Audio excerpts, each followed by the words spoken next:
आपल्याला सर्वांना आणि मुंबईकरांना मीडियाच्या माध्यमातून आज पुन्हा एकदा आठवण करून द्यायला आलेलो आहे की उद्या संध्याकाळी 5 वाजता नेव्हिल डिसूजा फुटबॉल टर्फ इथे आम्ही सर्व मुंबईकर जमणार आहोत. वेगळ्या वेगळ्या पक्षांना मी आमंत्रण केलेलं आहे. सगळे NGO, सगळे मुंबईप्रेमी लोकांना, मोकळी मैदानं जे वाचवतात त्यांना, कारण आपण पाहतोय गेल्या 4 वर्षांमध्ये मुंबईत जवळपास 17 ते 18 मोकळी मैदानं ही भाजपने ढापलेली आहेत. आज जिथे आलेलो आहे, ज्या आपण प्लॉटवर बसलेलो आहे, खरं तर हा प्लॉट इथेच पेट्रोल पंप पण होऊ शकतं, गॅस स्टेशन पण होऊ शकतं. आणि समोर जे स्पोर्ट्स कॉम्प्लेक्सचं रिझर्वेशन आहे ते न बदलता स्पोर्ट्स कॉम्प्लेक्सच राहू शकतं. इथे एक शाळा आहे, त्या शाळेला त्या स्पोर्ट्स कॉम्प्लेक्समधून आता जागा देऊ केलेली आहे. ठीक आहे, ते आम्ही समजू शकतो मोकळ्या मैदानासाठी केलं असेल, पण ते मोकळं मैदान शाळेचं आणि हे स्पोर्ट्स कॉम्प्लेक्स तसाच ठेवून इथे खरं तर पेट्रोल पंप, गॅस स्टेशन सगळं काही येऊ शकतं. आणि ज्या प्लॉटवर आपण बसलो, जिथे खरं तर पेट्रोल पंपचंच रिझर्वेशन होतं, ते नंतर गॅस स्टेशनचं केलं. त्याचा ॲडव्हान्टेज हा आहे की हे हायवेला पण तुम्ही जोडू शकता. एखाद्या आतल्या गल्लीत मोठी जागा ढापून भाजपवाले पेट्रोल पंपच्या नावाखाली अजून काय काय करत आहेत आम्हाला माहीत नाही, कोणालाच माहिती नाही. पण एकंदर मुंबईत आपण पाहतोय की इथे मुलुंडमध्ये स्पोर्ट्स कॉम्प्लेक्सची जागा पेट्रोल पंप दाखवून पुढे ढापणार. पुढचे 10-12 प्लॉट्स असेच भाजपच्या वेगळ्या वेगळ्या संस्थांनी ढापलेले आहेत, भाजपच्या लोकांनी ढापलेले आहेत.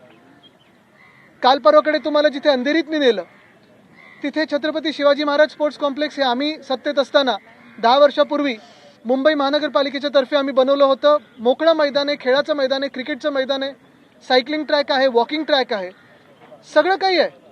पण हे सगळं होत असताना ते देखील त्यांना एका भाजपच्या आमदारच्या घशात घालायचं आहे. एकंदर जर आपण पाहिलं तर BSTचे 22 आगार हे वेगळेच, मुलुंडचा हा प्लॉट, समोरचा मुलुंडचा प्लॉट, हे 2 प्लॉट्स भाजपला घशात घालायचे स्वतःच्या. नेव्हिल डिसूजा फुटबॉल टर्फ घ्यायचा आहे, अंधेरीतला 1 प्लॉट, जुहूमधले 2 प्लॉट आणि सगळीकडचे हे मोकळी मैदानं घेऊन भाजपच्या संस्थांच्या हातात घेऊन इथे स्वतःचे बिल्डर आणि कॉन्ट्रॅक्टर आणण्याचा जो डाव आहे त्याच्या विरोधात मुंबई म्हणून आम्ही हा लढा सुरू केलेला आहे. उद्याचं जे आंदोलन आहे, सगळ्याच मुंबईकरांना मी विनंती करते, आपण सर्वांनी या. कारण इथे कुठच्याच राजकीय एका पक्षाचा हा विषय नाही आहे. आज तुम्ही कुठच्याही राजकीय विचारधारेचे असाल, कोणालाही मतदान करत असाल, भले भाजपला पण मतदान करत असाल, तुम्ही हा विचार केला पाहिजे की भाजपच्या ह्या ठराविक बिल्डर आणि कॉन्ट्रॅक्टरांनी या जमिनी ढापल्यानंतर मुंबईत मोकळा श्वास घ्यायला जागा राहणार आहे का? भाजप एवढी जेनझी विरोधी आहे की ह्या जेनझीनी पण विचार केला पाहिजे की मुंबईत जर मैदानच निघून गेली, मुंबईतली मैदानच सगळी गायब केली भाजपनी, तर मैदानी खेळ हे होणार कुठे? हा विचार घेऊन आम्ही हा लढा सुरू केलेला आहे. पहिला टप्पा उद्याचा नेव्हिल डिसूजाला आहे आणि पुढचा टप्पा हा लवकरच आपल्याला कळेल.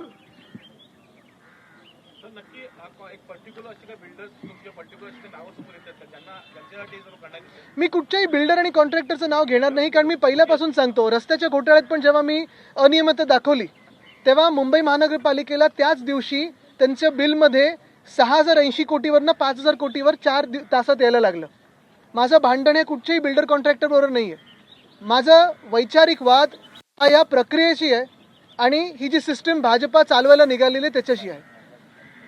जे 2 भूखंड आहेत त्याचा प्रस्ताव पारित झालेला आहे का? प्रस्तावाची आता सद्यस्थिती काय आहे? आपल्याला माहिती आहे सर्वांना की इम्प्रूव्हमेंट कमिटीमध्ये इम्प्रूव्हमेंट आहे की वाट लावण्याची कमिटी आता बनवलेली आहे भाजपने, हा प्रश्न विचारणं गरजेचं आहे. कारण परवाकडे जे काही सगळं झालं, काल कोर्टाने देखील ताशाने मारलेले आहेत. आमचं मुंबई फुटबॉल असोसिएशनची जी केस आहे त्याच्यात कोर्टाने तर स्टेटस को आता आदेश दिलेले आहेत. आणि हे सगळं होत असताना माझ्या कानावर जे आलं ते मुख्यमंत्री कार्यालयातून असे आदेश गेलेले आहेत की भूखंडाचा श्रीखंड खायला 15 दिवसात तुम्ही ह्या जागा सगळ्या ह्यांच्या खिशात टाका. स्वतः मुख्यमंत्री ह्याच्यात लक्ष घालत आहेत असं आम्हाला कळलेलं आहे. कारण नाहीतर एवढी हिंमत कोणाची होणार की एवढे मोठे भूखंड मुंबईतले, जिथे मुंबईतल्या सगळ्या संस्था असतील, रेसिडेंट वेलफेअर असोसिएशन असतील, ALMs असतील, NGOs असतील, राजकीय पक्ष असतील, नागरिक असतील, हे सगळे जेव्हा एकत्र येतात तरी दबाव कोणाचा आहे? अधिकाऱ्यांवर दबाव कोणाचा आहे? एक करू. भाजपा जेनजी विरुद्ध आहे, पण उद्या नागपुरामध्ये जेनजी विरुद्ध संवाद साधणार मुख्यमंत्री. मला वाटतं संवाद साधत असताना मुख्यमंत्र्यांनी हे पण सांगा की भाजपानी किंवा भाजपामधल्या कोणी दिल्लीमध्ये जे लाठीचार्ज चालवलं, ज्याच्यात खेळे होते, टिअर गॅस होता, पेलेट गनचं फायरिंग, काल राहुल गांधींनी तुम्हाला माहिती आहे FIR फाईल करून घेतलेली आहे, ह्याचे आदेश कोणी दिले? बिहारमध्ये AK-47 वापरायचे आदेश कोणी दिले? हे पण जनतेला त्यांनी सांगावं. आदित्यजी, हे जे दोन मुलुंडचे आपण भूखंड म्हणताय त्याचं क्षेत्रफळ किती आहे दोन्ही भूखंड? मला वाटतं क्षेत्रफळपेक्षा मुख्यमंत्री याच्यात कुठचं फळ बघतायत महत्वाचं आहे. आणि मुंबईची 1 इंच पण जमीन जर सामान्य नागरिकाला मुंबईकराला फुकटात मिळत नसेल तर मग ह्यांच्या मित्राला का मिळावी? तर एक महत्त्वाचा मुद्दा समोर येतोय पोषण आहाराचा. त्याच्यावर मोठा भ्रष्टाचार झालेला आहे. जी 24 तास ही समोर आलेली घटना आहे. प्रत्येक ठिकाणी होतोय पोषण आहार. मला वाटतं आपण अनेक विषय आता सामोरी येताना पाहत आहोत. जे पोषण आहारातला विषय आहे, खरोखर माझी ही मागणी राहील की तुकाराम मुंडेजींनी तिथे जाऊन पाहणी करावी. आणि हे कोणाकडून येतं तर केंद्र सरकारच्या कॉन्ट्रॅक्टर्सकडून हा सगळा आहार येतो, तो आमच्या बचत गटांना दिला जातो. तर जो कॉन्ट्रॅक्टर आहे हे पुरवतो त्यांच्यावर पहिली कारवाई झाली पाहिजे. आदिती, त्याला जोडून आहे की बीडमध्ये अधिकाऱ्यांनी फरमान काढलंय की आता शाळेचं वास्तव लपवण्यासाठी शूटिंग करता येणार नाही शाळेमध्ये. मला वाटतं आता जेनझी कोणाला घाबरत नाही. आणि बीड असो किंवा राजस्थान असो, काल आपण राजस्थानमध्ये पण पाहिलं तर सगळीकडेच जी काही शाळेची परिस्थिती आहे ते तर आहे. एका बाजूला शाळेची परिस्थिती ती आहे, पण दुसऱ्या बाजूला मुख्यमंत्री सांगतायत की जे इन्फ्लुएन्सर्स आमच्या सरकारी कार्यक्रमांना किंवा जास्ती स्कीम्सना व्ह्यूज देतील त्यांना काही ठराविक पैसे दिले जातील. शाळेंवर खर्च करा ना, या भूखंडावर खर्च करा. इथे चांगलं स्पोर्ट्स कॉम्प्लेक्स बांधा, कोणाचा विरोध आहे? बांधा नागरिकांसाठी स्पोर्ट्स कॉम्प्लेक्स, मोकळं एक चांगलं मैदान होऊ शकतं आणि इतर सामान्य नागरिकांसाठी मुंबईकरांसाठी चांगलं स्पोर्ट्स कॉम्प्लेक्स होऊ शकतं. आणि इथे पेट्रोल पंप पण होऊ शकतो, गॅस स्टेशन पण होऊ शकतं आणि इथेच तुमचं इथेनॉलचा पूर्ण साठा पण होऊ शकतो. उपजिल्हाधिकाऱ्यांचं एक पत्र आहे ज्यामध्ये जे स्पोर्ट्स कॉम्प्लेक्स साठी जी जागा आहे थेट रिलायन्सला देण्यात यावं अशा प्रकारचं त्याच्यात नाव मेन्शन करून करण्यात आलेलं आहे. निविदा न काढता थेट नावं तसं इथे पण MGLचं नाव दिलेलं आहे, तसं तिथे पण अंधेरीमध्ये एकाचं नाव दिलेलं आहे. आणि मी त्या दिवशी अंधेरीत पण सांगितलं, ज्या संस्थेने मागितलंय ती संस्था तर मागत राहणार ना. कोणाला जर हे असं काही मिळत असेल तर मागत राहणार. पण मुद्दा हा आहे की तुम्ही तिथे स्पोर्ट्स कॉम्प्लेक्स आणि इथे पेट्रोल पंप, ज्यांना कोणाला द्यायचं असेल, कुठच्याही कंपनीला द्यायचं असेल त्यांना द्या, पण इथे जागा पेट्रोल पंपची, तिथे जागा स्पोर्ट्स कॉम्प्लेक्सची. तसंच तसं झालं पाहिजे. एक एक एक एक करू. जरांगेवाडी पुन्हा मुंबईमध्ये गाठणार आहेत, पुन्हा आक्रमक झाले, अजूनही न्याय नाही. न्याय कोणाला मिळतोय या देशामध्ये आता तरी? आपले नगरसेवक विशाखा राऊत यांचं नगरसेवक पद रद्द झालेलं आहे, काय बोलत? मला वाटतं चोराच्या हातात निर्णय दिला UD मंत्र्याच्या हातात तर काय होतं हे आपल्याला दिसतं. खरं तर कुठच्या मंत्र्यांना किंवा कुठच्या खात्याला अशी प्रक्रिया चालवायचा आपण त्यांना हे दिले पाहिजेत का अधिकार, जिथे राजकीय हस्तक्षेप होतो. तुम्हाला माहिती आहे राजकीय हेतूने असे निर्णय दिले जाऊ शकतात. तिथे जर हा निर्णय नगरविकास खात्याने दिला असेल आणि नगरविकास मंत्र्यांचा त्याच्यावर हस्तक्षेप असेल तर मग न्याय कुठे मागायचा?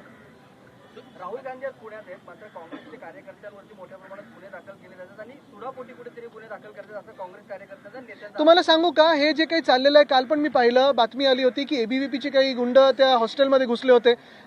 परवाकडून मला फोन आले की जे काही कॉलेजेस आहेत दक्षिण मुंबई, तिथे देखील ABVPचे काही गुंड बाहेर उभे होते आणि धमकवत होते मुलांना आणि मुलींना की तुम्ही आमचे फॉर्म भरा. पण हेच ABVPचे लोक जेव्हा तरुण मुलं मुली लाठीचार्जला फेस करत होते, हेच तरुण मुलं मुली जेव्हा दिल्लीत आंदोलन करत होते, तेव्हा ABVP कुठे होती? या कार्यक्रमाला प्रत्युत्तर म्हणून भाजपकडनं वंदे मातरमचं कार्यक्रमाचं समोरच आयोजन केलं. मला वाटतं एक महत्वाचं आहे, वंदे मातरम आणि भाजपचा संबंध काय आणि किती लोक भाजपचे किंवा त्यांच्या आधीच्या संघटनेतली वंदे मातरम बोलून फासावर गेले देशाच्या स्वातंत्र्य लढ्यासाठी, हे भाजपने आम्हाला सांगावं. मुख्य गोष्ट ही आहे की देशात खूप मोठे विषय अजून चालू आहेत.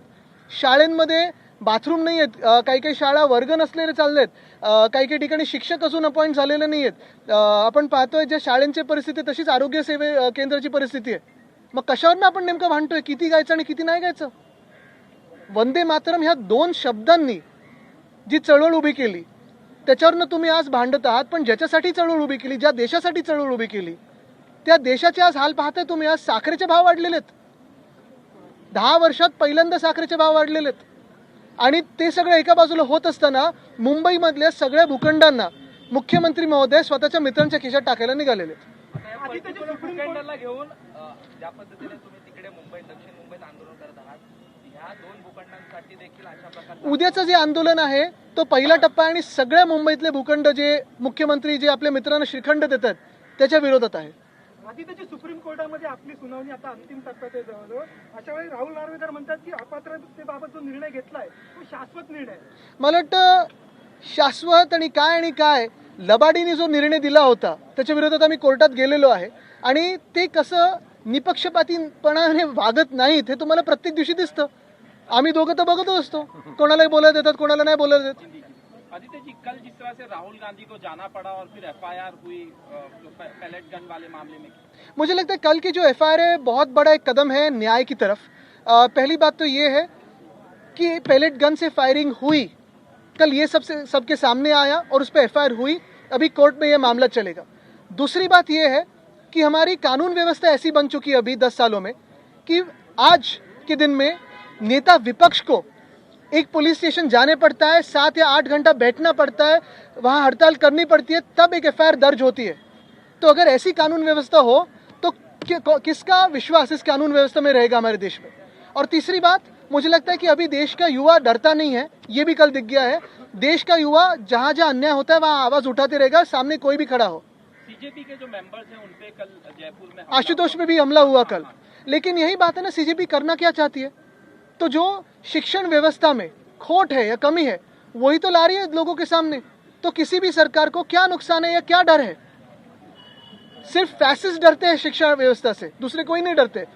ये जगह के बारे में आप बोल रहे हैं, कल एक प्रोटेस्ट हो रहा है बांद्रा में और अंधेरी में भी जो आप गए थे जगह, कह रहे हैं कि मुख्यमंत्री इसमें इन्वॉल्व है. मैं आपके माध्यम से सभी मुंबईकरों को विनती करता हूं कि आप सारे लोग कल 5 बजे Neville D'Souza football turf Sunday को आए, कल 23 अगस्त को, क्योंकि सारे जो प्लॉट्स मुख्यमंत्री महोदय अपने दोस्तों को देना चाहते हैं, फिर वो अंधेरी का हो, जुहू का हो, मुलुंड का हो, बांद्रा का हो या कहीं मुंबई में कोई भी ऐसे ओपन स्पेसेस की जगह देना चाहते हैं, उसके खिलाफ हम लड़ेंगे. मुंबई की ओपन स्पेसेस, मुंबई के मैदानों के लिए लड़ेंगे और लड़ते रहेंगे. कल का आंदोलन ये पहला आंदोलन है और ये आंदोलन बढ़ते जाएगा. कल रात में भी जो छात्रों का प्रोग्राम आज ले रहे हैं राहुल गांधी, वहाँ पे एबीपी वालों ने किया. बिल्कुल, शिक्षा व्यवस्था से डरती है भाजपा, छात्रों के गूंज से डरती है भाजपा, ये तो सबको पता चला है. जहां जहां छात्र है वहां भाजपा फायरिंग करती है. जनरल कायर है उनके. ठीक है.